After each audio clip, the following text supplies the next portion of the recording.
With brains, मैं रिया चौहान आपकी दोस्त और होस्ट फॉर सोशल साइंस आज आपके लिए लेकर आई हूँ वेरी वेरी इंपॉर्टेंट चैप्टर।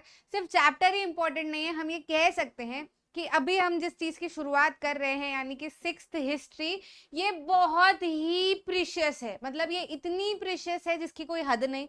आपको, अगर आप छोटे बच्चे हैं जो मुझे सुन रहे हैं, 6 क्लास के बच्चे हैं, तो आपको ये पता नहीं होगा। मैं आपको बता दूं कि ये हिस्ट्री आपको हमेशा हमेशा लाइफ टाइम के लिए काम आएगी। अभी आप लोग जो है वो छोटे हो ना, तो इसलिए आपको लगेगा नहीं कि हाँ नॉर्मल नॉर्मल चीजें ही तो है नॉर्मली चीजें, बहुत इंटरेस्टिंग चीजें हैं, है ना। हम ये वाली जो सिक्स हिस्ट्री है ना, सिक्स हिस्ट्री जो है ना आपकी एनसीईआरटी की, जो आपको सीबीएसई में चलती है या जहां पर भी आप अगर एनसीईआरटी देख रहे हो, तो यहाँ से आपकी एक जर्नी शुरू होती है सिविलाइजेशन की। शुरुआत सबसे पुराने समय में, सबसे पुराने समय में, बहुत ही पुराने समय में, जब हमने रहना शुरू ही किया था तब की बातों से शुरू होती है सिक्स्थ का इतिहास। और इसमें हम पूरा पढ़ते हैं कि हमने शुरुआती दौर में हम कहाँ रहते थे, मतलब हम मतलब ह्यूमंस, है ना। तो भारत के बारे में अगर हम बात करें कि शुरुआती दौर में हम कहाँ रहा करते थे, कैसे हमने रहने की शुरुआत की, क्या क्या चीजें हम देख पाते थे, क्या नहीं कर पाते थे, ये सारी चीजें आपको पूरी की पूरी सिक्स्थ क्लास की हिस्ट्री में पढ़ाया जाता है ना। और अगर बड़े बच्चे मुझे सुन रहे हैं जो शायद यूपीएससी की तैयारी कर रहे हो या कुछ भी एग्जाम की तैयारी कर रहे हो जिसमें एंशिएंट हिस्ट्री आता है, तो ये एंशिएंट हिस्ट्री की किताब है। सिक्स्थ क्लास की जो किताब है उसको एंशिएंट हिस्ट्री कहा जाता है। इसमें पुराने समय का जो भारत है उसका इतिहास पूरा आपको बताया जाता है, ना ही सिर्फ चैप्टर 1, जबकि पूरा पूरा जो सिक्स्थ क्लास का ये जो हिस्ट्री है ना, ये पूरा एंशिएंट हिस्ट्री है। अब इसको आप अगर सिक्स्थ में हो या बड़े बच्चे हो, जो भी आप हो, आपको कोशिश यही करनी है कि आप सीक्वेंस में पढ़ो, है ना। पहला चैप्टर मतलब पहला चैप्टर, फिर ही दूसरा उठाना, फिर ही तीसरा उठाना, फिर ही चौथा उठाना, और फिर ही आगे के 11 चैप्टर्स लाइन वाइज कंप्लीट करना, क्योंकि ये पूरी एक कहानी है ना। ऐसा नहीं है कि एक चैप्टर अलग, जैसे इंग्लिश में होता है ना, इंग्लिश में एक चैप्टर अलग होता है, दूसरा अलग होता है, उसका कोई रेलेवेंस नहीं होता एक दूसरे से। लेकिन ये जो इतिहास है, हिस्ट्री जो आप पढ़ते हो, अब आप भले सिक्स्थ की पढ़ो, सेवेंथ की पढ़ो, एट्थ की पढ़ो, नाइन्थ की पढ़ो, फिर मॉडर्न आ जाता है तो ठीक है, उसमें 9th 10th में तो चल जाएगा, आगे पीछे भी करोगे तो।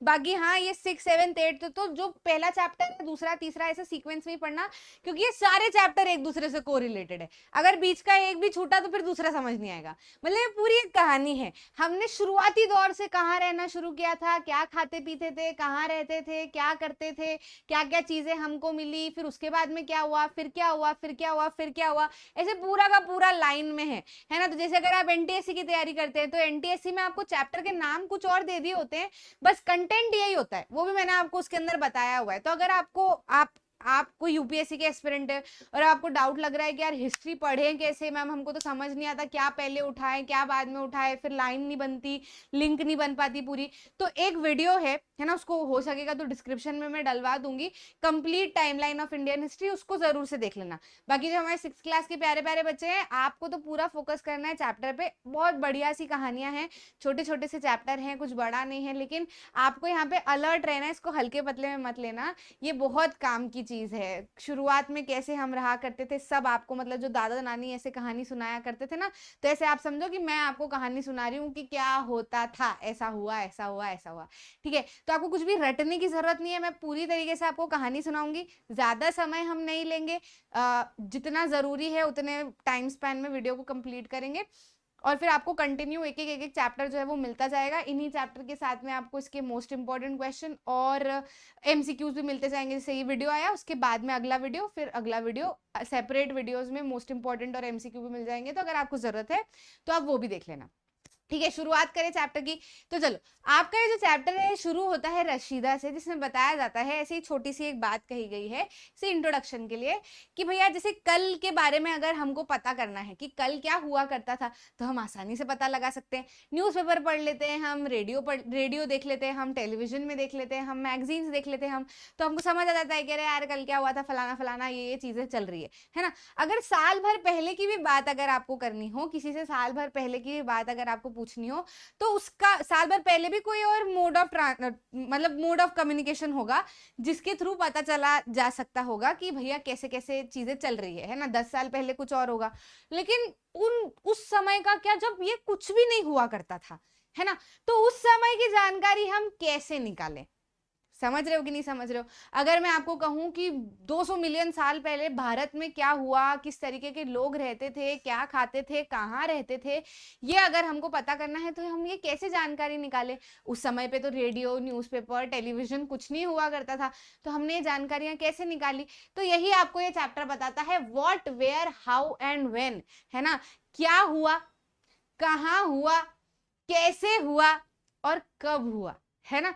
तो ये पूरा का पूरा हम इस चैप्टर में अच्छे से कवर करते हैं। कौन-कौन पुरानी बातों का पता लगाते हैं, कैसे पुरानी बातों का पता लगाया गया, किन चीज़ों की मदद से पुरानी बातों का पता लगाया गया, पुरानी बातें हैं क्या, ये सब जो है वो हम इस पर्टिकुलर चैप्टर के अंदर कवर करेंगे, है ना? फिर जो आपका अगला चैप्टर होगा, है ना? अगला चैप्टर जो होगा जिसमें हम बात करते हैं from hunting gathering to growing food, है ना? तो वो चैप्टर तो बहुत ही इंटरेस्टिंग है। उसमें हम ये देखते हैं कि शुरुआती समय पे, है ना, हम जानवरों को मार के, पेड़ पौधों को इकट्ठा करके अपना खाना जो है वो इकट्ठा किया करते थे, हंटिंग करते थे और खाना इकट्ठा किया करते थे। लेकिन फिर ऐसा क्या हुआ कि हम धीरे धीरे फार्मिंग की तरफ बढ़ चले, हम उन्हीं जानवरों को पालने लगे और उसी में से फूड जनरेट करने लगे। तो ऐसा क्या हुआ कि हम हंटर गैदरर से फार्मर्स और हर्डर्स बन गए, है ना? तो ये एक बहुत ही ड्रास्टिक और बहुत ही अच्छा सा चेंज है, बहुत अच्छी सी कहानी है, तो उसको हम अगले चैप्टर में पढ़ेंगे। अभी इस चैप्टर में हम पढ़ लेते हैं कि शुरुआती समय पे क्या, किस तरीके की चीजें थी, कहाँ पे पाई जाती थी, किस तरीके से पाई जाती थी, कैसी लगती थी और कब पाई जाती थी, वो पुराना समय भी कितने दूर का समय है, ये पूरा हम इस चैप्टर में कवर करेंगे, है ना? तो देखो, अभी या फिर पुराने समय के बारे में भी अगर हम बात करें तो हम क्या क्या जान सकते हैं, पुराने समय के बारे में हम क्या क्या जान सकते हैं? तो हम जान सकते हैं कि लोग क्या खाते थे, हम जान सकते हैं कि लोग क्या पहनते थे, हम जान सकते हैं कि लोग किस तरह के घरों में रहते थे, हम ये भी जान सकते हैं कि हंटर मतलब जो जानवरों को मारते थे वो लोग, उनकी जिंदगी कैसी थी, जो हर्डर्स थे यानी कि जो भेड़ बकरियों को पालते थे उनकी जिंदगी कैसी थी, जो फार्मर्स थे उनकी जिंदगी कैसी थी, जो रूलर्स थे, मर्चेंट्स थे, जो पुजारी थे, प्रीस्ट थे, क्राफ्ट पर्सन्स थे जो सामान बनाया करते थे, जो आर्टिस्ट थे, है ना, जो कुछ कुछ कुछ कुछ क्रिएट किया करते थे, जो म्यूजिशियंस थे या जो साइंटिस्ट थे, हम इन सबकी जिंदगियों के बारे में जान सकते हैं। साथ ही साथ में हम ये भी पता लगा सकते हैं कि लोग किस तरीके के खेल खेला करते थे, किस तरीके की स्टोरीज उनको सुनाई जाती थी, किस तरीके के खेल वो देखा करते थे, है ना, और कौन कौन से गाने वो गाया करते थे, ये सब हम पता कर सकते हैं, ये सब हम जान सकते हैं। पुराने से पुराने समय का हम सारा कुछ पता लगा सकते हैं। कैसे पता लगा सकते हैं, इसके बारे में बात करते हैं। देखो, सबसे पहले तो हम ये देखते हैं कि लोग कहाँ रहते थे, शुरुआती समय में लोग कहाँ रहते थे। तो वेयर डिड पीपल लिव, जो शुरुआती का समय था जब सिविलाइजेशन नहीं था, बड़े बड़े घर नहीं हुआ करते थे, जब भारत में कम से कम लोग होंगे, हो सकता है ना, तो उस समय पे धीरे धीरे जब धीरे धीरे बस्ती बसने लगी भारत में, भारत के इलाकों में, तो शुरुआती दौर में लोग किन किन इलाकों में रहा करते थे।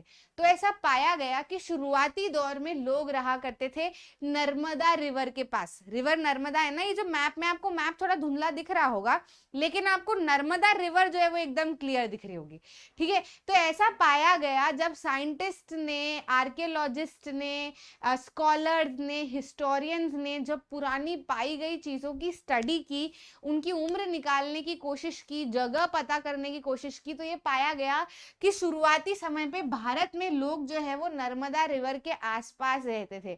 अच्छा, आपको यहाँ से एक और चीज सीखने को मिलेगी, जो शुरुआती समय था ना उसमें लोग अधिकतर आपको रिवर के आसपास ही रहते हुए दिखाई देंगे। जो भी पुरानी कहानियां हैं, इंडस वैली सिविलाइजेशन हो गया, हरप्पन सिविलाइजेशन, मोहनजोदारो वगैरह, ये सब जो है, इसमें आप देखोगे कि लोग अक्सर नदियों के आसपास रहते थे। क्यों? क्योंकि पानी जो है वो रहने के लिए उनको चाहिए था, पीने के लिए। अब आरओ या पाइपलाइन या ऐसे कुछ तो हुआ नहीं करती थी बहुत शुरुआती समय में। हालांकि हमने इंडस वैली सिविलाइजेशन में देखेंगे, हम जब उन चैप्टर्स को कवर करेंगे, कि उन्होंने पूरा सिस्टम अच्छा सा बना रखा था, पर वो धीरे धीरे फिर उन्होंने लिंक किया रिवर्स वगैरह को। लेकिन जो शुरुआती दौर था उस समय पे तो वो रिवर्स के आसपास ही रहते थे, ताकि उनके पीने का बंदोबस्त होता रहे, ज्यादा दूर तक उनको ना चलना पड़े, ठीक है। तो आप अक्सर देखोगे कि इंडस वैली सिविलाइजेशन वाला जो हिस्सा है, यानी कि जो सिंध नदी वाला हिस्सा है, वहां वहां पे आपको लोग रहते हुए दिखेंगे, नर्मदा रिवर के आसपास लोग रहते हुए दिखेंगे, इधर से गंगा ब्रह्मपुत्र जो आ रही है उसके आसपास लोग दिखेंगे आपको एंशिएंट इंडिया में, है ना। तो नर्मदा रिवर के आसपास 100,000 ईयर्स पहले लोग रहा करते थे शुरुआती दौर में, ठीक है। देवर स्किल्ड गैदरर्स, है ना, they were skilled gatherers, people who gathered their food, है ना। तो ये क्या थे भैया, काफी ये इनकी गैदरिंग करने की जो क्षमता थी, जो तरीके थे वो काफी अच्छे थे, है ना। मतलब ये इनको पता था कि जो घने घने जंगल है वहां पे क्या क्या मिलता है, किस तरीके से मिलता है ना, कौन कौन से प्लांट्स जो है वो अच्छे हैं, किनको खाया जा सकता है, किनको नहीं खाया जा सकता, कितने समय तक रखा जा सकता है, नहीं रखा जा सकता, है ना। मतलब अधिकतर तो वो उस समय पे गेहूं बारले वगैरह ये सब जो है वो नहीं हुआ करता था, पर धीरे धीरे धीरे करके वो कैसे आया, गेहूं बारले और ये सब हम कैसे उगाने लगे ये हम अगले चैप्टर में पढ़ेंगे। बाकी हाँ, जब ये लोग जंगलों के आसपास जाने लगे, अंदर घुसने लगे, सारी चीजों को समझने लगे, धीरे धीरे करके एक्सप्लोर करने लगे, तो इनको समझ आने लगा कि हाँ भैया, जिन चीजों को गैदर करके रखा जा सकता है, इकट्ठा करके रखा जा सकता है, खाया जा सकता है ना। उनको प्लांट्स की जो सराउंडिंग फॉरेस्ट में जो प्लांट्स है उनकी वेल्थ के बारे में, जो बहुत अच्छी वेल्थ है ना, बहुत घने जंगल है उसमें जो घने प्लांट्स है उनके बारे में बहुत जानकारी ये लोग धीरे धीरे करके रखने लगे। फ्रूट्स फॉरेस्ट दे प्रोड्यूस, है ना। और उसके साथ साथ में ये एनिमल्स को भी मारते थे, है ना, मार के खाते थे या उनकी खाल से कपड़े पहना करते थे, क्योंकि उस समय पे जो है वो बहुत टेक्निक्स नहीं थी, धीरे धीरे करके आएगी, है ना। अभी तो हम बहुत शुरुआती दौर की बात कर रहे हैं, ठीक है। तो जानवरों के पीछे पीछे भागा करते थे, जानवरों को मारा करते थे और फिर खाया करते थे, ठीक है।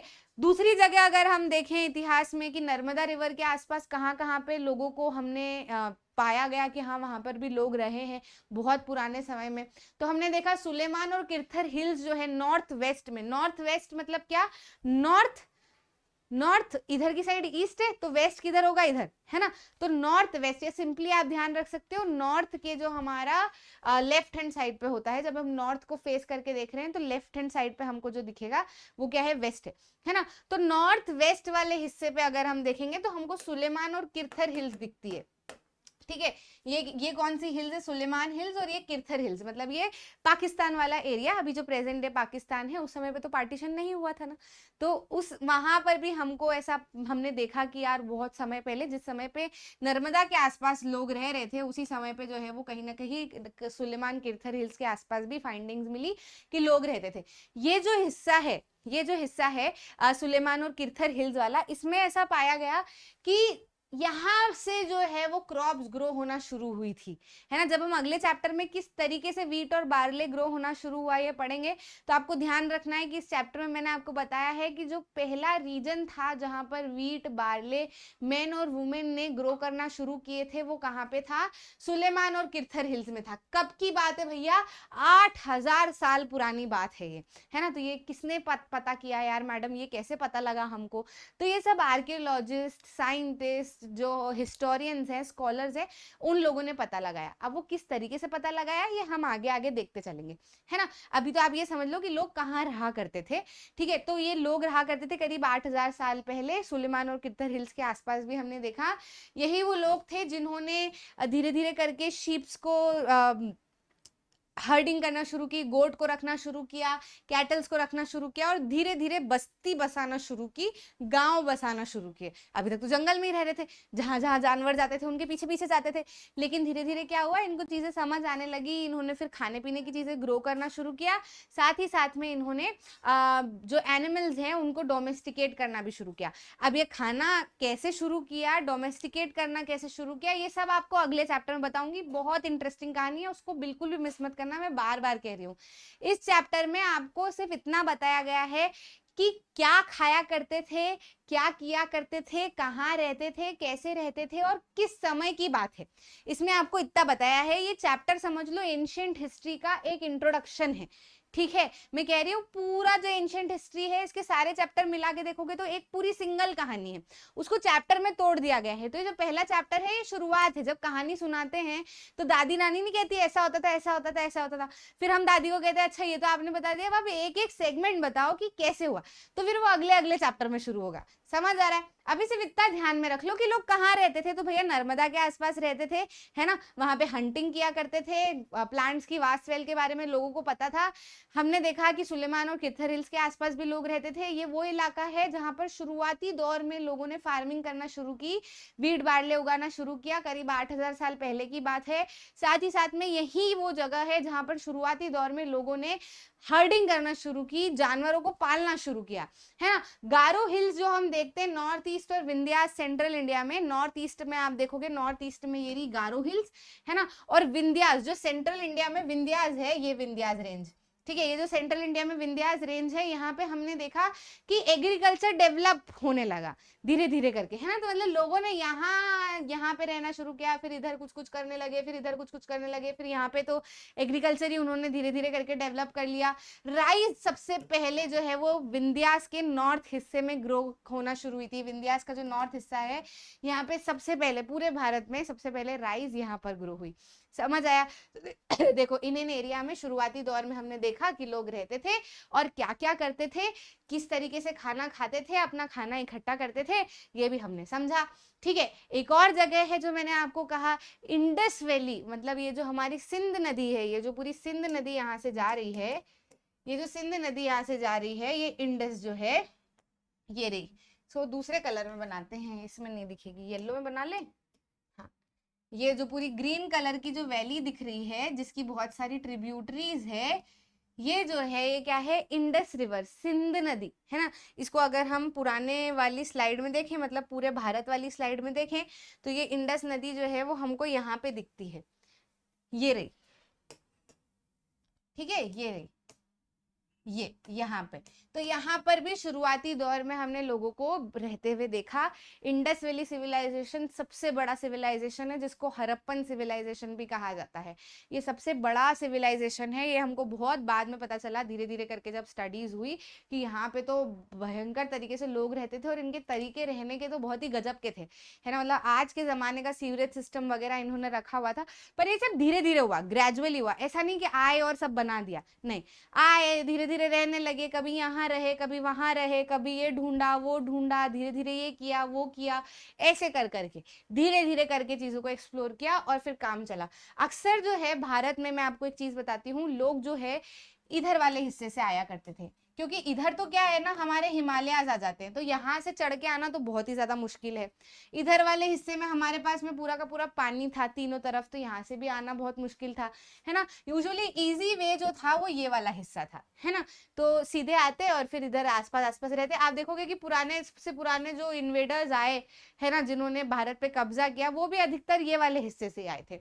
ठीक, तो हम देख लेते हैं इंडस वैली के आसपास क्या हुआ भैया। तो इंडस वैली के आसपास अगर हम देखें तो 4700 साल पहले बहुत ही शुरुआती सिटीज जो है इस रिवर के बैंक्स पे, यानी कि किनारे पे बसना शुरू हुई थी। करीब 2500 साल पहले की हम बात करें तो गंगा और उसकी ट्रिब्यूटरीज पे, सी कोस्ट पे भी सिटीज बनना शुरू हुई थी। यहाँ पे आप देख सकते हो कि गंगा और उसकी ट्रिब्यूटरीज, जिसको सोन भी कहा जाता है ना, उस पे हम देखेंगे कि उसका जो एरिया है, गंगा जो है वो आपको कहाँ पे मिलेगी, ये रही, ये जो हिस्सा है ये पूरा गंगा वाला है। देखो मैप पे चीजों को अच्छे से ध्यान रखना, आपको मैप को रटने की जरूरत नहीं है, आपके दिमाग में मैप होना चाहिए। 3-4 बार आपने मैप को देख लिया, आपके दिमाग में चीजें रहेंगी। ये जो हिस्सा है ये गंगा वाला हिस्सा है, ठीक है, और ये इसकी सारी की सारी ट्रिब्यूटरीज है। समझ आ रहा है। तो ये जो गंगा और ये जो है ये सोन रिवर है ना। तो इसके आसपास हमने देखा कि लोगों ने यहाँ पर भी रहना शुरू किया था। इसी गंगा के जो नीचे वाला हिस्सा है, गंगा के जो नीचे वाला हिस्सा है, यहाँ पे हम मगध देखते हैं, है ना। मगध एक काफी बड़ा एम्पायर रहा है, ठीक है, जो कि अब बिहार राज्य में आता है। तो वहां पर रूलर्स रहा करते थे, किंगडम्स, बड़े बड़े किंगडम्स मगध में बने। अशोका एम्पायर जिसके बारे में हम बात करते हैं, वो भी मगध का ही एम्पायर है। तो बहुत सारी कंट्री के फिर धीरे धीरे दूसरे पार्ट्स में भी अलग अलग किंग्स और उनके किंगडम शुरू हुए, ठीक है। तो शुरुआत में हमने देखा कहाँ कहाँ पे लोग रहते हुए हमको दिखाई दिए, लोग जो है वो हमको रहते हुए दिखाई दिए, है ना, यही है ना। ठीक है। हाँ, तो पहले मैं एक बार ब्रीफ कर देती हूँ कि कहाँ कहाँ पे हमको पता चला कि लोग शुरुआती दौर में रहते थे। एक तो नर्मदा रिवर के आसपास, जहाँ पे लोग हंटिंग किया करते थे, गैदरिंग किया करते थे, प्लांट की वास्ट वेल्थ के बारे में पता था उन लोगों को, है ना। उसके बाद हमने देखा सुलेमान और किर्थर हिल्स में, जैसे जैसे बोल रही हूँ आपको मैप पे दिखना चाहिए बाकायदा, है ना। तो नर्मदा रिवर सेंट्रल इंडिया में गिरा, है ना। फिर सुलेमान और किर्थर हिल्स किधर है, पाकिस्तान की तरफ, दोनों एक के नीचे एक। तो सुलेमान और किर्थर हिल्स की तरफ हमने लोग देखा जहाँ पे शुरुआत में उन्होंने खेती करना शुरू की थी, है ना। वीट बार्ले उगाना शुरू किया था, फार्मिंग करना शुरू की थी, हर्डिंग करना शुरू की थी, है ना। फिर उसके बाद में हमने देखा कि जो सेंट्रल इंडिया है यानी कि विंध्यास वाला जो हिस्सा है वहां पर हमने लोगों को पाया। विंध्यास के जो नॉर्थ वाला हिस्सा है वहां पे शुरुआत में सबसे पहले पूरे भारत में सबसे पहले जो राइस उगाई गई थी वो वहां पे उगाई गई थी। फिर हमने इंडस रिवर के आसपास देखा, इंडस रिवर भी पाकिस्तान के ऊपर से जा रही है ना, उसकी बहुत सारी ट्रिब्यूटरीज है, झेलम वगैरह। तो वहां पे हमने देखा कि शुरुआती दौर में जब सिटीज धीरे धीरे बनना शुरू हुई थी तो सबसे अच्छी अच्छी सिटीज जो है वो उधर बनी है। मोहनजोदारो वगैरह की हम बात करते हैं ना, वो सब उसी में आता है। इंडस वैली सिविलाइजेशन में मैं पूरा पढ़ाऊंगी आपको, ठीक है। तो वो जो है वो वहां पे फ्लरिश होना शुरू हुई थी। फिर हम देखते हैं कि जो गंगा और सोन जो ट्रिब्यूटरीज है उसके जस्ट नीचे हम देखेंगे तो मगध एम्पायर हमको दिखेगा जो आज बिहार में पड़ता है। तो वो जो हिस्सा है वहां पे बहुत बड़े बड़े राजा महाराजा धीरे धीरे डेवलप होना शुरू हुए थे, बहुत बड़े बड़े किंगडम्स वहां पे रहे, बड़ी बड़ी विरासतें वहां पे हमने देखने को मिली। फिर धीरे धीरे वो जो पूरे के पूरे देश में फैली। अब हम देखते हैं, ये तो सारी जगह हो गई कि लोग रहे कहाँ कहाँ पे। अगर आपको सवाल आता है कि लोग रहे कहाँ कहाँ पे, तो इन जगहों पर रहे शुरुआती दौर में। अब लोग क्या करने लगे ना, ट्रैवल करने लगे। ऐसा तो नहीं एक जगह आए और बस गए बैठ गए हम तो यहीं बैठेंगे, ऐसा नहीं है। लोग एक जगह से दूसरी जगह जाते थे। अच्छा, अभी हमको एक जगह से दूसरी जगह जाना होता है तो क्यों जाना होता है, पढ़ाई लिखाई के लिए जाते हैं, सामान खरीदने के लिए जाते हैं, है ना। किसी का ट्रांसफर हो जाता है जॉब के लिए तो जाते हैं, है ना। और फिर हम वहां पे दूसरी जगह पे जाके सेटल हो जाते हैं। पुराने समय में लोग क्यों ट्रैवल कर रहे थे, क्या जरूरत थी उनको, कोई काम धंधा था क्या, कोई जॉब थी क्या उनकी, या कोई दिक्कत थी क्या, रहते तो रह लेते एक जगह पे, क्या जरूरत थी जाने की। पर लोग जाते थे। किन किन कारणों से जाते थे, जाने के कारण कई सारे थे, जिसमें से सबसे प्रमुख कारण जो था वो ये था कि लोगों को, जैसे आज हमको लाइवलीहुड सर्च करना पड़ता है कि कैसे हम अपनी जिंदगी को बेहतर बनाएं, तो उस समय पे भी लोगों को यही था कि अपनी जिंदगी को कैसे बेहतर बनाया जाए। ये एक जीवन का सत्य है। ऐसा नहीं है कि आज ही हम ग्रो होना चाहते हैं, हजारों साल पहले भी लोग ग्रो होना चाहते थे, तभी यहाँ इस स्थिति तक पहुंचे, है ना। अगर ग्रो होने वाली स्थिति उनके दिमाग में नहीं होती तो शायद अभी हम भी कहीं ना कहीं केव्स में रह रहे होते, है ना, पहाड़ियों में रह रहे होते। लेकिन इंसान ने हमेशा चाहा है कि कुछ अपनी जहाँ सिचुएशन है उससे कुछ अच्छा करें, कुछ आगे बढ़े, कुछ देखें, है ना। तो जैसे जैसे फार्मिंग करने लगे, हर्डिंग करने लगे, है ना, लोगों को जरूरतें पड़ने लगी अलग अलग चीजों की, तो फिर वो उसके सर्च में एक जगह से दूसरी जगह जाने लगे कि यहाँ कुछ अच्छा नहीं, चलो वहां चले जाते हैं, हो सकता है वहां कुछ अच्छा मिल जाए, यहाँ कुछ अच्छा नहीं, वहां चले जाते हैं, वहां कुछ अच्छा मिल जाए। साथ ही साथ में कुछ ऐसे रीजन में लोग बस जाते थे जहां पर नेचुरल कैलामिटीज बहुत ज्यादा होती थी, हो सकता है बाढ़ आ जाता हो, बाढ़ आ जाती हो, है ना, अर्थक्वेक आ जाता हो, तो फिर उसमें वो बोरिया बिस्तर बांध के दूसरी जगह पे चले जाते थे। उनको दिखते ये जमीन भी तो है, यहाँ पे रह लेते हैं, है ना। साथ ही साथ में एक जगह से दूसरी जगह पे लोग जो है वो क्या करते थे, अपनी शिप्स में, कारवांस में सामान बिठा बिठा के धीरे धीरे उन्होंने देखा कि समुद्र है भाई, जाया जा सकता है, इसके अंदर भी शिप्स बनाई, किसी ने सोचा होगा कि शिप्स बनाई जा सकती है, किसी ने सोचा होगा कि जाया जा सकता है, फिर किसी ने सोचा होगा कि अरे शिप्स में तो सामान रख के भी ले जाया जा सकता है ना। तो ऐसे एक एक करके सबके सबने अपने अपने दिमाग धीरे धीरे करके लगाते रहे। लोग एक जगह से दूसरी जगह पानी के थ्रू भी ट्रेवल करने लगे। साथ ही साथ में जो धीरे धीरे किसी का मन स्पिरिचुअलिटी में लगा, है ना, जिंदगी क्या होती है, कैसी होती है, हम यहाँ क्यों हैं, हम यहाँ क्या करने आए हैं, है ना। फिर वो धीरे धीरे धर्म वगैरह धीरे धीरे बनने लगे लोगों के दिमाग में। तो वो लोग सोचने लगे कि यार मेरे को ये एनलाइटमेंट हुआ है, मेरे दिमाग में ये चीज आई है, तो मैं लोगों को बताऊं, है ना। तो चलो वहां जाके लोगों को बताता हूँ, यहाँ जाके लोगों को बताता हूँ। जैसे हमको नहीं, मेडिटेशन जैसे हम करते हैं, हमको कुछ अच्छा लगता है तो हम सोचते हैं कि अरे लोगों को बताते हैं ना, वो भी करेंगे तो उनको भी अच्छा लगेगा, है कि नहीं। जैसे मुझे पता है, मुझे सोशल साइंस अच्छे से समझ आता है, तो मैं सोचती हूँ नहीं इस तरीके से लोगों को पढ़ाऊं तो उनको भी अच्छे से समझ आएगा। तो वही उस समय पे भी सेम चीज हुआ करती थी लोगों के साथ में। तो वो जो रिलीजियस टीचर्स थे उन्होंने ट्रैवल करना शुरू किया, अपनी बातें लोगों के साथ में करना शुरू की, ठीक है। साथ ही साथ में कुछ लोगों को ऐसा था कि यार चलो देखते हैं, एक्सप्लोर करते हैं और क्या क्या है। हम डिजास्टर हुआ तो वहां से यहाँ आए, ये जगह कितनी अच्छी हो सकता है, और भी बहुत सारी अच्छी अच्छी जगह हो, है ना। जैसे बहुत सारे लोग निकले ऐसे फिर कि ढूंढने की कहाँ पे क्या है क्या नहीं है। जैसे आज भी लोग जो यंगस्टर्स है जाते हैं कि नहीं जाते हैं। पहले तो हिमालय या केदारनाथ की यात्रा जो है आपकी दादी वगैरह से पूछना, सिर्फ बुजुर्ग लोग ही करते थे, वो भी ये सोच के कि अब क्या पता आ भी पाएंगे कि नहीं आ पाएंगे हम वापस, है ना, जीवन मिलेगा कि नहीं मिलेगा, क्योंकि स्थिति बहुत खराब थी। लेकिन आज देखो यंगस्टर्स जाते हैं, है ना, मतलब ये नहीं सोचते हम लोग कि यार बुढ़ापे में चले जाएंगे सबको सेटल करके, नहीं, हम सोचते हैं करते हैं एक्सप्लोर। तो ऐसे लोग पहले भी करते थे एक्सप्लोर, कि करते हैं एक्सप्लोर, ठीक है, जरूरी थोड़ी सेटल होना उसके बाद ही जाए। तो लोग जाते थे, है ना, उन्होंने अपने रास्ते बनाए, चीजें देखी, पता की, फिर लोगों को बताया। तो ऐसे करते करते करते करते करते क्या हुआ कि बहुत सारे आइडियाज लोगों के बीच में शेयर होते रहे, और हमारा कल्चर ट्रेडिशन जो है वो बहुत ही रिच होने लगा। जो हिमालय तरफ रहते थे वो नीचे आए तो उन्होंने अपने जगह के बारे में बताया, जो नीचे रहते थे वो इधर उधर गए तो उन्होंने एक दूसरे को अपनी जगह के बारे में बताया। तो सबको नई नई चीजें धीरे धीरे करके पता चलने लगी। तो कल्चर जो ट्रेडिशन जो है वो एनरिच होने लगे, बहुत बढ़िया से हो गए। समझ आया? तो इस तरीके से लोगों ने ट्रैवल किया, और इन कारणों से लोगों ने ट्रैवल किया उस समय पे। ठीक है, अब हमारे देश का नाम जो है भारत, वो भारत कैसे पड़ा, या इंडिया जो नाम है वो नाम कैसे पड़ा, या जिस भी नाम से हमारे देश को जाना जाता है ये नाम पड़ा कैसे, किस कारण से पड़ा, क्या हुआ ऐसा कि ये नाम रखा गया, है ना। तो मैंने आपको बताया ना कि अक्सर लोग जब भारत में आते थे तो उनके पास में मेन एरिया जो है वो ये होता था, मतलब इंडस रिवर क्रॉस करके आते थे, क्योंकि ये वाला ऊपर वाला हिस्सा जो था हिमालय वाला, यहाँ तो हिमालय थे, क्रॉस करना बहुत मुश्किल था।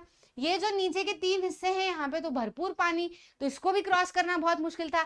यूजुअली आते थे तो इधर से आते थे, और इधर जो है वो जमीन जुड़ी हुई भी है, बहुत सारे लोग रहते थे, तो वो आते थे तो उन्होंने देखा कि बीच में यार इंडस नदी पड़ती है ना, और इंडस की इधर वाला हिस्सा, आगे वाला हिस्सा इज इंडिया। समझ आया? तो ऐसे करके नाम पड़ा, comes from Indus, called Sindhu in Sanskrit, है ना। तो इस तरीके से इंडिया नाम जो है वो रखा गया। हिंदोस और इंडोस भी कहा जाता था शुरुआती दौर में। कैसे कहा जाता था? जो ईरानियन और ग्रीक आए नॉर्थ वेस्ट से, नॉर्थ वेस्ट मतलब वही नॉर्थ वेस्ट, यानी कि ये वाले हिस्से से जब ईरानियन और ग्रीक यहाँ पर आए भारत में 2500 साल पहले, तो उन्होंने यही नाम बोला कि भैया ईस्ट, इंडस रिवर के ईस्ट में, इंडस रिवर के ईस्ट में जो जगह है उसको नाम दिया उन्होंने इंडिया, या हिंदोस, या हिंदोस, या फिर इंडोस। ठीक है, भारत नाम पड़ा।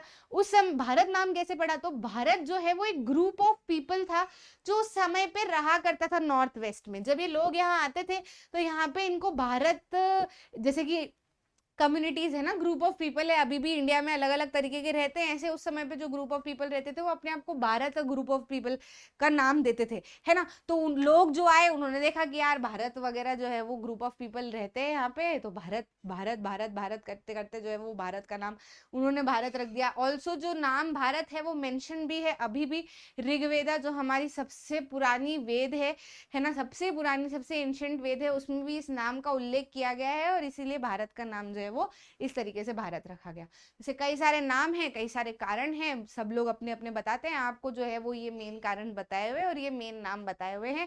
एक चीज हमेशा ध्यान रखनी है कि इंडिया में मेनली जो लोग आए, मेनली इधर इधर से भी आए थोड़े बहुत, पर मेनली लोग आते थे, उनके लिए दरवाजा जो खुला था वो यही वाला दरवाजा खुला था, है ना। तो यहीं से वो अक्सर आया करते थे, इंडस रिवर उनको पार करनी पड़ती थी, उसके बाद में ही वो इंडिया में उनको प्रवेश मिलता था, नहीं तो नहीं मिलता था, वापस रिटर्न जाना पड़ जाता था।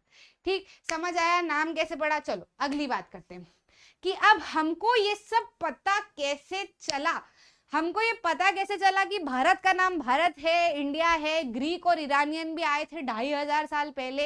हमको कैसे पता चला कि लोग नर्मदा की तरफ रहते थे, किर्थर हिल्स की तरफ रहते थे, गारो की तरफ रहते थे, गंगा की तरफ रहते थे, सोन रिवर के नीचे मगध एम्पायर था। ये सब हमको, आखिर हम ये जो कह रहे हैं कि लोग फार्मिंग करने लगे इतने साल पहले, लोग हर्डिंग करने लगे इतने साल पहले, ये सब पता कैसे चला? तो ये सब पता हमको चला मेन्यूस्क्रिप्ट्स, इंस्क्रिप्शंस, आर्कियोलॉजिस्ट, हिस्टोरियंस की मदद से। हमारे पास में 2 सोर्स ऑफ इंफॉर्मेशन है जिसकी वजह से हम पूरे पास्ट के बारे में जान सकते हैं। एक सोर्स ऑफ इंफॉर्मेशन है जो कि हाथ से लिखा गया था, है ना, जिसको पढ़ पढ़ के ट्रांसलेट कर करके हमने समझा कि अच्छा ऐसा होता था। ठीक है, जो दूसरा सोर्स ऑफ इंफॉर्मेशन है, जो दूसरा सोर्स ऑफ इंफॉर्मेशन है वो चीजें हैं, है ना। जैसे बहुत पुराना पत्थर मिला, उस पत्थर को स्टडी किया आर्कियोलॉजिस्ट ने, है ना, फिर उसकी उम्र निकाली, ठीक है, अब जैसे किसी पत्थर के ऊपर इंस्क्राइब किया हुआ है, फलाना फलाना चीजें लिखी हुई है कि भैया अशोका ऐसे थे वैसे थे, तो हमको ये तो पता चल गया कि अशोका कैसे थे क्या थे, लेकिन किस समय पे लिखा गया है, तो उस पत्थर की स्टडी करी कि ये कितने साल पुराना पत्थर है, तो हमको पता चला कि अच्छा इतने साल पहले अशोका का एम्पायर हुआ करता था। समझ आया कि नहीं आया? तो ऐसे चीजों को पता किया गया। पहला सोर्स जो है वो लिखित चीजें हमको मिली, और दूसरा सोर्स जो है जो सामान हमको मिले, जो धरती को खोद खोद के, कई बार कंस्ट्रक्शन हुआ तो खोद खोद के हमको कुछ सामान मिले, कुछ जगह हमको मिली, फिर उन सामान को हमने स्टडी किया कि भैया ये कौन सा तत्व है, या कौन सा मेटल है, या कौन सा स्टोन है, या कितने साल पुराना है ये, तो हमको पता चला कि अच्छा इस जगह पर इतने साल पहले ये चीज भी मिलती थी। समझे कि नहीं समझे? तो ऐसे हमको हमारी हिस्ट्री की हमने रचना की, है ना। अब ये जो पूरी हिस्ट्री है ये अजम्पशन है ना। जो लिखा गया वो तो डायरेक्ट प्रूफ है कि हाँ ऐसा हुआ ही था, क्योंकि लिखा ही हुआ है वैसा। कुछ चीजें इसी भाषा में लिखी गई है जिसको हम पढ़ ही नहीं पाए अभी तक, ट्रांसलेट ही नहीं कर पाए अभी तक, कोई तरीका ही हमको नहीं मिला, तो बहुत सारी चीजें अभी हिडन भी है, बहुत सारी चीजें अभी ऐसी है कि हमने इंटरप्रेट कर लिया। जैसे आपको मैं कहानी सुना रही हूँ, है ना, अब मेरे को जो समझ आ रहा है ये तो मैं आपको बोल रही हूँ, लेकिन आपको जो समझ आएगा वही आप समझोगे और वही जाके तीसरे को बताओगे। आपने देखा है, तीन दोस्त अगर बात करते हैं तो एक दोस्त अगर कुछ बोल रहा है, तीसरे दूसरे को उसने कुछ बोला, तो दूसरा जितना समझ सकता है, जितनी उसकी बुद्धि होगी इतना ही वो समझेगा, और जाके कुछ और ही तीसरे को जाके सुना के आएगा, जबकि पहले ने हो सकता है कुछ और ही बोला। समझ रहे हो कि नहीं समझ रहे हो? तो ऐसा ही हिस्ट्री के साथ भी है, जो लिखा है हमने पढ़ा, हम उतना ही समझ पाए जितनी हमारी बुद्धि है, हो सकता है कुछ और भी हुआ हो पुराने जमाने में जो हमें नहीं पता हो, है ना। तो ये सब हमको कैसे पता चलता है? मैन्यूस्क्रिप्ट, जैसे जो रिटर्न सोर्स है वो हमारे पास दो तरीके के, पहला तो जो सोर्स ऑफ इंफॉर्मेशन ही है वो दो तरीके का है, एक तो रिटर्न जो लिखित है, दूसरा चीजें हमको मिली, है ना। अब ये जो रिटर्न है जो लिखित है वो दो तरीके के लिखित सोर्स हमको मिले हैं। एक तो मैन्यूस्क्रिप्ट हमको मिली है, यानी कि जो हाथ से, मनु मतलब वर्ड का मतलब होता है हाथ, है ना, तो हाथ से लिखा गया चीजें जो लिखी गई है उसको हमने पढ़ा। काय पे लिखा जाता था? ये कुछ इस तरीके के पत्तों पे लिखा जाता था, है ना, जो पाम लीव्स होती थी, जो हिमालयन रीजन में पाम ट्री पे पड़ मिलती थी, उस पे लोग जो है वो लिखते थे। तो बहुत सारी जो है वो तो खत्म हो गई, नष्ट हो गई, डिस्ट्रॉय हो गई, कुछ को जान करके डिस्ट्रॉय कर दिया गया, कुछ जो है वो मंदिरों में लोगों ने सहेज के रख दी थी, कुछ गाड़ के रख दी थी जो हमको मिली, है ना। फिर हमने उसको पढ़ा तो हमें समझ आया, क्योंकि पत्ते जो हैं वो ज्यादा समय तक रहते नहीं है, तो इसलिए बहुत सारे नहीं है, कुछ हैं जो बहुत बड़े बड़े वेद हैं वो हमको मिले, हमने उसको पढ़ा तो हमें समझ आया कि यार ये वेद इतने पुराने हैं, उसको स्टडी किया ना हमने, उम्र निकालने की कोशिश की कि ये इतने पुराने हैं और ऐसी सी बातें लिखी है, तो अच्छा उस समय पे ऐसा होता होगा। समझ आ रहा है कि नहीं आ रहा है? तो ये मनुस्क्रिप्ट्स है। मनुस्क्रिप्ट्स में क्या है?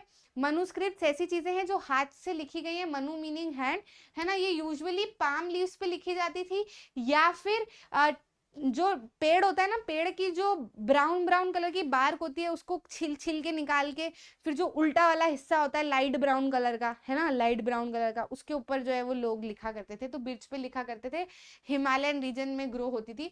धीरे धीरे साल जैसे जैसे बीतते गए, तो जब भैया पत्ते की चीज तो जो है वो जानवर भी खा गए, या बाड़ों के साथ में बह के चली गई, डिस्ट्रॉय हो गई, है ना। कुछ कुछ कुछ कुछ जो है वो मोनेस्ट्रीज में सहेज के रखी गई थी जो हमको मिली, ठीक है। अब इन मेनूस्क्रिप्ट्स में बहुत सारी बातें लिखी गई है कि लोग किस तरीके की चीजों को मानते थे, किन रिलीजन्स को मानते थे, क्या क्या चीजें किया करते थे, कौन कौन राजा थे, क्या दवाइयाँ यूज करते थे, क्या साइंस लगाते थे, क्या क्या कहानियां थी, क्या पोएम्स थे, क्या प्लेस थे, ये सब हमको इन मनुस्क्रिप्ट्स में मिला है। अलग अलग जगह पर अलग अलग मनुस्क्रिप्ट्स में चीजें लिखी हुई हमको मिली है। यूजुअली इन मनुस्क्रिप्ट्स की लैंग्वेज जो है वो संस्कृत थी, या फिर प्रकृत या तमिल में भी हमको देखने को मिली। तो इन भाषाओं में हमने देखा, तो हमको क्या पता चला कि यार ये मनुस्क्रिप्ट इतनी पुरानी है, तो उस समय पे ये भाषा लोग यूज करते होंगे। समझे कि नहीं समझे? तो ऐसे हमको पता चला इस तरीके की दिखती थी, ठीक है। दूसरा सोर्स, मतलब इसी रिटर्न में हमको, हमारे पास दूसरा सोर्स है इंस्क्रिप्शन। कुछ लोगों ने उसी समय पे दिमाग लगाया होगा कि अरे यार ये पत्ते वत्ते तो गड़सड़ जाते हैं, गल सड़ जाते हैं, तो क्या करें, पत्थर भी हैं, है ना, तो ऐसा करते हैं पत्थर के ऊपर कार कर देते हैं, गोद देते हैं, है ना, पत्थर पे गोद देंगे तो पत्थर को तो कुछ नहीं होना, है ना, सालों साल पड़ा रहता है ये तो रखा रहेगा भैया, ठीक है। तो धीरे धीरे करके लोगों ने क्या क्या पत्थरों पे भी चीजें गाड़ी, आप देखते हो जो पुराने से पुराने मंदिर है, खजुराहो में आप चले जाओ या बहुत पुराने पुराने मंदिर है, वहाँ पे आपको लोग आपने देखा है कि पत्थरों पे बहुत सारी चीज़ें कार्व की हुई है, कुछ बनावटें बनाई हुई है, कुछ चीज़ें लिखी हुई है जो अभी तक हैं, अभी तक एग्जिस्ट कर रही हैं क्योंकि पत्थर की हैं, है ना। अशोका पिल्लर पे हमने देखा है कि चीज़ें लिखी हुई है, कितना पुराना है भैया वो। आप कुतुब मीनार के उधर जाते हो पीछे तो वो पिल्लर है आयरन वाला, वहां पे बहुत सारी चीजें लिखी हुई है, तो पत्थर था, आयरन मतलब मेटल भी था, तो वो भी रहा भैया अभी तक, है ना। तो हमको चीजें पता चली, तो ऐसे लोगों ने इनके ऊपर गाड़ दिया। ठीक है, क्या क्यों गाड़ा भैया, तो लोगों ने क्या बोला कि यार हार्ड सरफेस स्टोन मेटल्स पे भी हम चीजें लिख सकते हैं। कई बार राजा जो अपने संदेश पहुंचाना चाहते थे लोगों तक, तो वो भी उसके ऊपर गड़वा देते थे अपने लोगों को कह के ताकि लोग उसको बार बार देखें और जो राजा कहना चाहता है उस चीज को माने, है ना। बहुत सारे मैन और वुमेन ने जानबूझकर भी कुछ लोगों को ऐसे ऑर्डर ना देने के बजाय भी लोगों ने, मतलब जो किंग्स क्वींस थे, मेन वुमेन थे, उन्होंने अपनी बातें जो है वो पत्थरों पे गाड़ गाड़ के लिखी। उनको ऐसा लगा कि यार ये पत्थर रहेंगे, आने वाली जनरेशन इन पत्थरों को पढ़ेगी तो हो सकता है हमें याद करे है ना। तो आज हम जिन बड़े बड़े राजा महाराजाओं के बारे में इतिहास में पढ़ते हैं, इन्होंने कहीं ना कहीं इंस्क्राइब की हुई, जैसे समुद्रगुप्त के बारे में आप देख लो, है ना, कॉइन उन्होंने बनाए, पीछे वीणा छापी, ठीक है, और अपने बारे में लिखवाया। अशोका के बारे में बहुत कुछ लिखा हुआ है जो हमको मिला, इसके बारे में हम इसलिए हम जानते हैं। जिनके बारे में नहीं मिला उनके बारे में हम नहीं जानते, इसका मतलब ये नहीं कि वो होंगे नहीं, हो सकता है बहुत सारे और भी राजा हो, कीर्तिमान राजा हो, जिनके बारे में हमें कुछ मिला नहीं अभी, लेकिन होंगे पुराने इतिहास में। हो सकता है इनकी कहानियों में भी कुछ और, जिनके बारे में हम जानते हैं उनकी कहानियों में भी कुछ और ट्विस्ट होंगे, कुछ और चीजें होंगी जो हमें नहीं मिली, हमें नहीं पता। हमको तो इतना पता है जो हमें मिला है, ठीक है। तो देखो अब ऐसा है कि जिनके बारे में लिखा गया है उनके बारे में हमको मिला और उनके बारे में हम जानते हैं। जिनके बारे में नहीं लिखा गया उनके बारे में हम नहीं जानते। जैसे राजा महाराजाओं के बारे में लिखा गया तो उनके बारे में हम जानते हैं, लेकिन कॉमन पीपल के बारे में नहीं लिखा गया तो हम नहीं जानते कि उस समय पे कॉमन पीपल क्या कर रहे थे जब राजा महाराजा ये तिकड़म भिड़ा रहे थे तब। तो कॉमन इंसान क्या कर रहा था ये हमें नहीं पता क्योंकि लिखा ही नहीं गया, है ना। पर हो सकता है कुछ होता हो, है ना, तो जो हमें नहीं मालूम है। तो for example kings often kept their records of victories in battle. हम पता है कि वो फलाना फलाना बैटल के अंदर वो फलाना फलाना राजा जीता था, तो वो कैसे पता, लिखा गया था कहीं ना कहीं। उनके कोर्ट में जो पोएट थे उनसे वो लिखवाते थे कि भैया लिखो, इनाम देंगे हम, है ना। तो वो अभी हमको मिला है, हमने पढ़ा, हमने समझा, तो हमें समझ आया कि 36 साल पहले ये बैटल हुआ, इसमें ये जीता, ठीक है। तो जो लिखा वही हमें पता है, जो नहीं लिखा वो हमें नहीं पता है ना। तो ये मनुस्क्रिप्ट से इंस्क्रिप्शन है।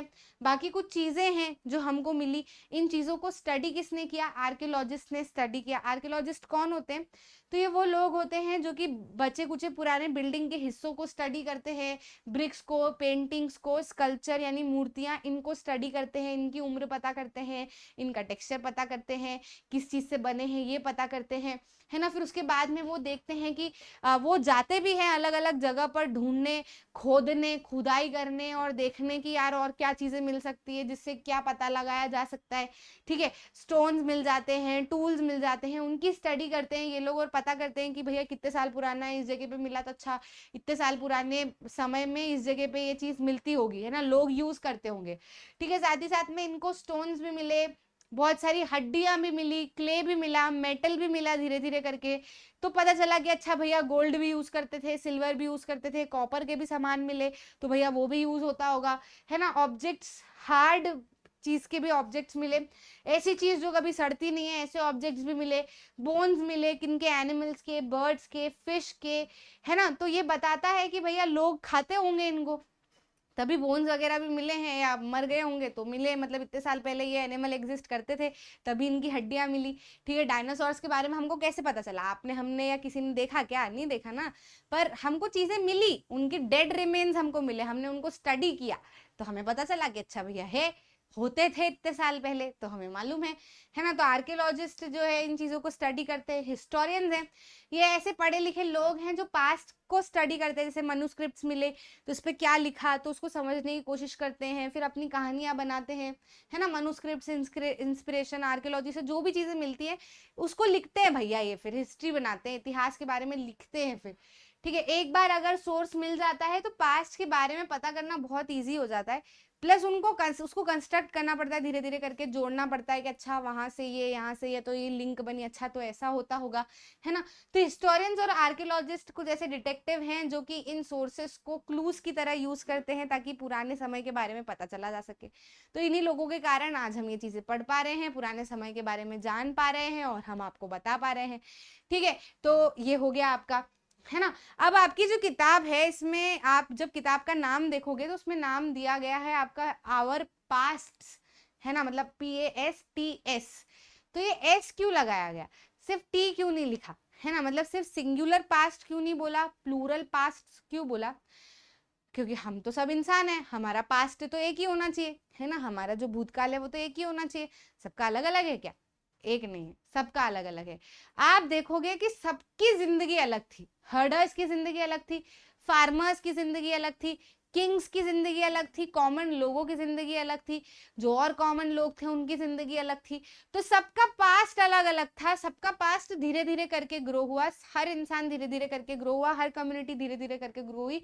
ऐसा नहीं कि जितने भी लोग धरती पे पाए गए उनने सबने एक साथ ग्रो किया, कि सारे के सारे पहले जंगल में रहते थे फिर सारे के सारे उठ के सिटीज में आ गए, ऐसा नहीं हुआ। कुछ सिटीज में आए तो उसी समय पे कुछ लोग तब भी जंगलों में ही रहते थे, है ना। कुछ सिटीज से आके बड़ी बड़ी बिल्डिंगों में शिफ्ट हो गए, तब भी लोग जंगलों में ही रहते थे। आज ही हम देख लो, ये वीडियो रिकॉर्ड करके आप तक डिलीवर कर रहे हो और आप फोन पे चीजें पढ़ रहे हो, लेकिन अभी भी बहुत सारे लोग ऐसे हैं जो जंगलों में रह रहे हैं, जिनको पता भी नहीं है कि मोबाइल फोन जैसी चीज एग्जिस्ट होती है। ठीक है, उनके लिए समय ये बहुत बाद में आएगा। तो सबका इतिहास अलग है, बहुत सारे पास्ट है, सबके अपने अपने पास्ट है, सबकी अपनी अपनी कहानियां हैं।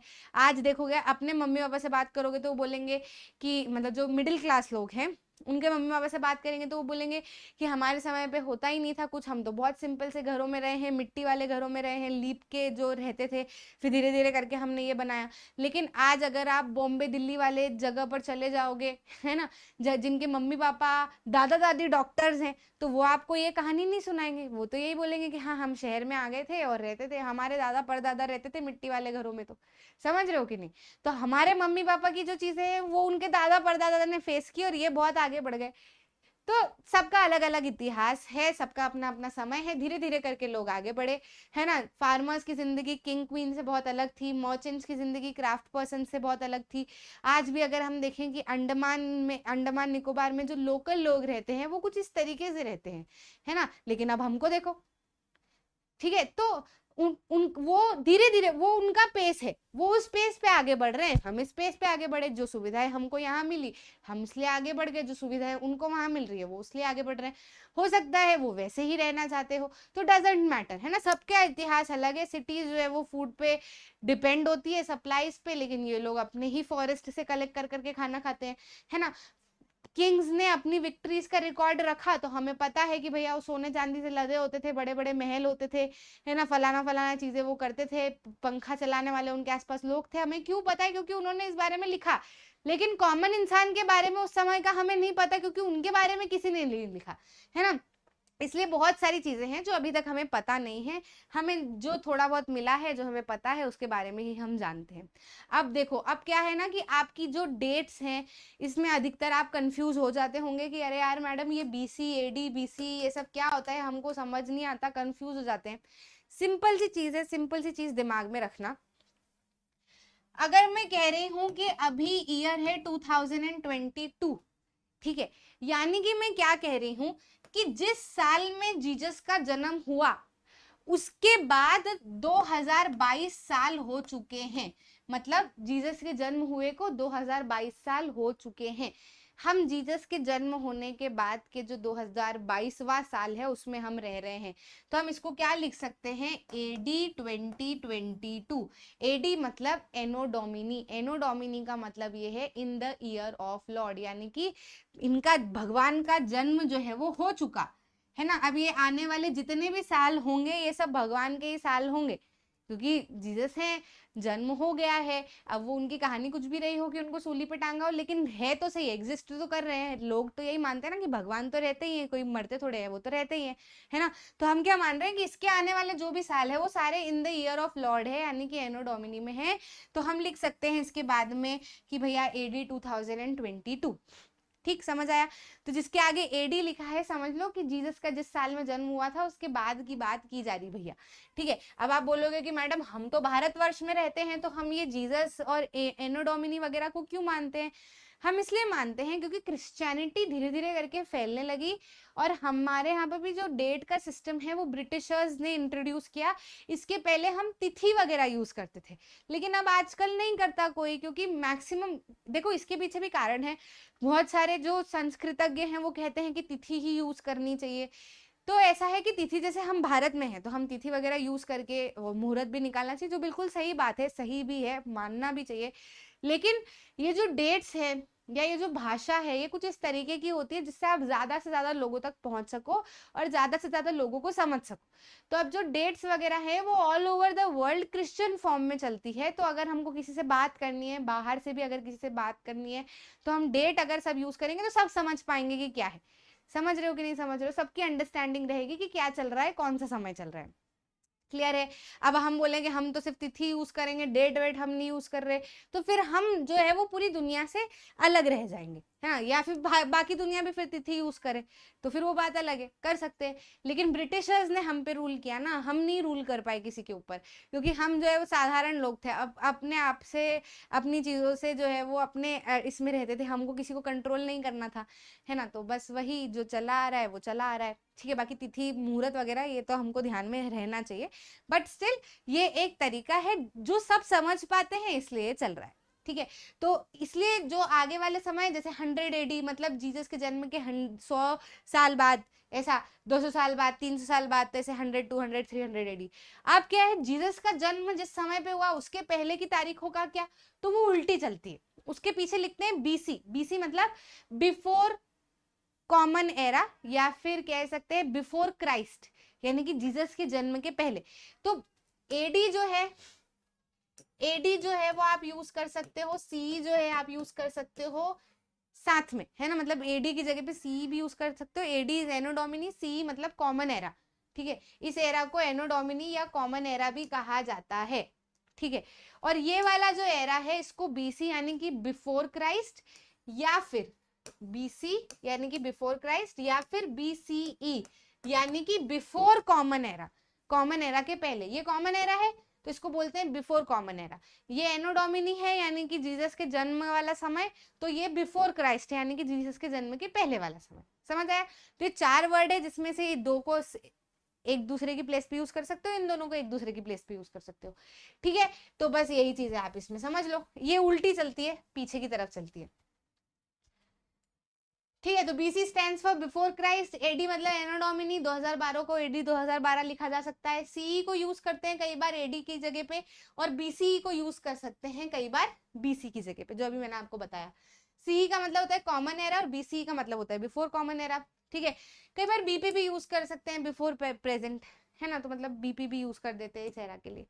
तो ये डेट का सिर्फ एक सिस्टम है ताकि सभी लोगों को समझ आ जाए, बस, और कुछ भी नहीं। क्लियर? तो भैया इतना है आपके इस चैप्टर में। आई होप आपको समझ में आ गया है what, where, how and when.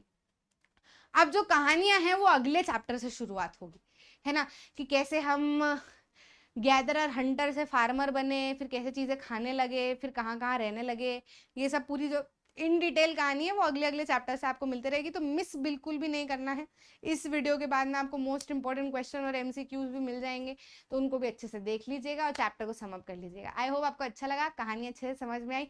अच्छा लगा तो लाइक कीजिएगा, शेयर कीजिए अपने दोस्तों के साथ में, और चैनल को जरूर से सब्सक्राइब कीजिएगा ताकि आप ऐसे कोई भी इंपॉर्टेंट वीडियो मिस ना कर जाए, क्योंकि सब कुछ है एकदम फ्री ऑफ कॉस्ट, कोई पैसा नहीं लेना देना, बहुत अच्छे से बस पढ़ाई करना है। मिलते हैं अगले वीडियो में।